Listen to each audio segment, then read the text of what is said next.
I'm beginning to reconcile that sometimes these videos aren't as easy to get up or as quickly as I'd like to. I'm roughly a month or so behind on both the video and some of the written portions of the AA report. More or less, the process is still kind of forming itself. Not to mention, the year 2020 so far has not been the easiest, and June was by far one of the worst months in a while. But I digress. I'm not sure the evergreen nature of this specific YouTube content is necessarily going to get judged too harshly on how soon I get some of these up. But for what it's worth, I'm trying my best. For this episode of the AA Report, I've got a pretty solid lineup of games to give first impressions on. And here they are, the short order reviews for Black Skylands Origins, Kingdom 2 Crowns Deadlands, and Cloudpunk. It's probably obvious at this stage in the life cycle of the AA report, but for me, graphic style plays a huge part in a game when it comes to my opinion. Of course, it's not everything. As they say, you can't polish a turd, but graphics should play a big part in a game's perception to some extent. It's the front-facing representative of any game. It's the first thing people will often see and judge your game based on, and it can seriously make or break an experience in some cases. Pixel art can be really hit or miss for me lately, as I feel that it's often pretty overdone. But a lot of games have really, really good pixel artists behind them, often extending into gorgeous detail and transforming the style completely. I'll be getting into this a bit more later when it comes to Cloudpunk, but let's stick to the current game I'm talking about, which is Black Skylands. And for the purposes of this review, I played a free demo called Black Skylands Origins, which provided a small chunk of the game for proof of concept. In Black Skylands, you're playing as a member of a colony named Walter that lives in one of the many floating islands that the Earth turned into. After a group of bandits attacks your colony's home, you set off in an airship to rebuild, explore, and exact revenge on the group of bandits that destroyed everything. The game focuses on a top-down perspective, and with the lovely pixel art, it felt like a slightly more methodical, paced version of something like Hotline Miami. A game that immediately came to mind while playing this was Garage Bad Trip, which is another game with a pretty strong narrative that featured the same top-down perspective. The game appears to sport a pretty deep story with base building and weapon crafting, which is a pretty neat way to mix up what you would expect. Combat definitely has its moments of being brutal and unforgiving, as I died many times, either by bullet hell enemies or simply falling off the island. The concept for Black Skylands seems like one with a lot of promise, and I'll be following its development more closely to check out the full release. Black Skylands Origins is available to play for free on Steam currently, but with a caveat that I'm going to add right now. It's a little buggy. As I neared one of the boss fights in this demo, the game's audio disappeared entirely, save for music and some ambience.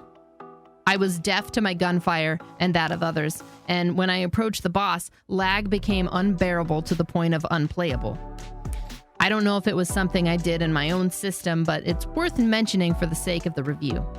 Outside of that, Black Skylands Origins is definitely worth checking out to get a taste of what the full game will offer, which to me seems like a fun pixel art game about sky pirates and an epic quest for redemption.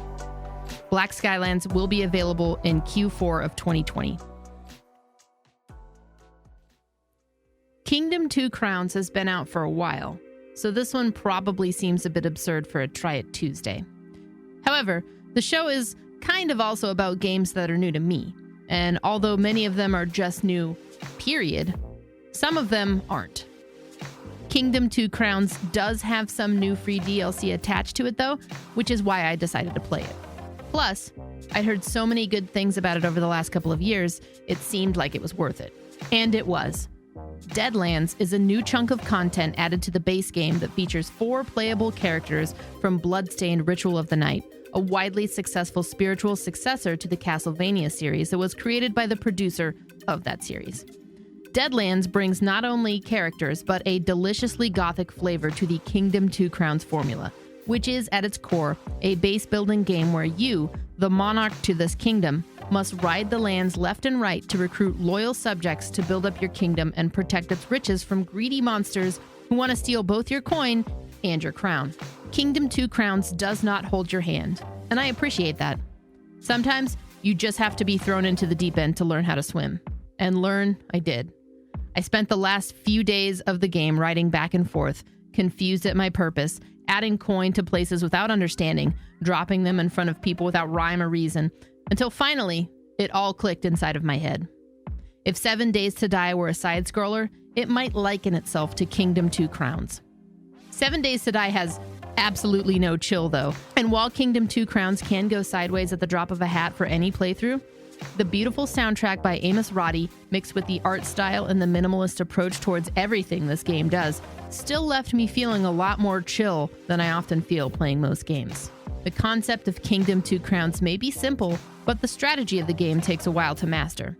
And even that won't guarantee you success. The hook is obviously to see how long you can survive, and to quote Blues Traveler, the hook brings you back. Kingdom 2 Crowns is available on PC, PS4, Xbox One, and Nintendo Switch. I started off this AA report by discussing art style for games, and how it plays a big part for me personally. Not only for what is chosen, but how it's presented to players for consumption. Voxel is a style that, like pixel art, is pretty hit or miss. Voxel is, of course, an art style popularized by Minecraft, and I recently played a voxel-style game called Dunrog, and I was a bit critical of their use of it. Voxel is a cousin to pixel style in that it's a 3D representation of a pixel called a volumetric pixel, hence voxel. Depending on how it's used, it can often feel lazy and derivative, or unique and refreshing. Cloudpunk is a case where voxel art feels completely unique and refreshing in its implementation because of how they chose to present it. In Cloudpunk, you are playing as a delivery driver in a Blade Runner-esque cyberpunk city. You work for a mysterious delivery service that asks of its drivers to simply deliver the goods and ask no questions about them. But in doing so, you manage to encounter a lot of unique and interesting scenarios that will open up your eyes to society as a whole. Androids and humans alike sharing their stories and revealing their true colors. The use of voxel art style in Cloudpunk is unique to me because it is zoomed out and therefore it doesn't really make itself too obvious. You can tell with some of the designs of the cars and architecture and whatnot that there is voxel in place, but the perspective often softens the edges a bit and really stands out in my opinion because of this. This mixed with the soundtrack and a completely voiced dialogue tree makes Cloudpunk a big pleasure to relax to. The heart of Cloudpunk is exploration and narrative, as you travel across various parts of town to deliver packages and people to their destination. Sometimes you are met with decisions to make, how to perform, or which way to go with a tree of dialogue. For instance, should you deliver this package or dump it? These decisions do have lasting effects on storylines and characters in the city, which can open up an entirely new avenue for exploration further down the road. It's kind of the definition of a chill game to me, and kind of takes the idea of a visual novel or a walking sim and elevates it.